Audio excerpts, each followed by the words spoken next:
আমরা নিজেকে এই 2 দিনের দুনিয়ায় এসে নিজেকে বাদশা মনে করি, নিজেকে হ্যাডাম মনে করি, নিজের বেশি শক্তি রয়েছে, যা ইচ্ছা তাই করি। এটা কিন্তু জনগণ মেনে নেয় না, প্রতিবেশী মেনে নেয় না।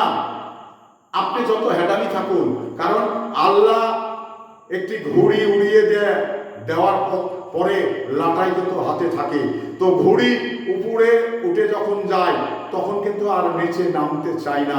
কারণ দেখুন, খালি মাথা এই যে লড়ালড়ি করে, সে কি বলে জানেন? যে আমি আর নিচে নামবো না। সে উপরে স্বাচ্ছন্দ্য বোধ করে, বিধায় আর নিচে নামতে চায় না।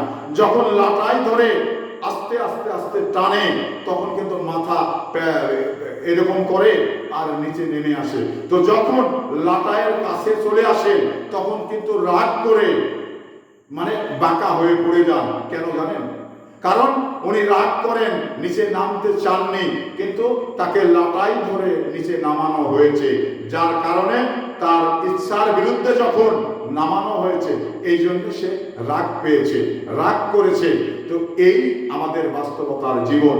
তো আমরা লাটাই আল্লাহর হাতে আমাদের ছেড়ে দিয়েছে, কারণ যখন আমাদের লাটাই ধরে টানবে তখন আর কোনো রক্ষা নেই। মানে সোজা পথে গন্তব্যস্থানে যাওয়ার জন্য তৈরি হতে হবে, এটাই বাস্তবতা।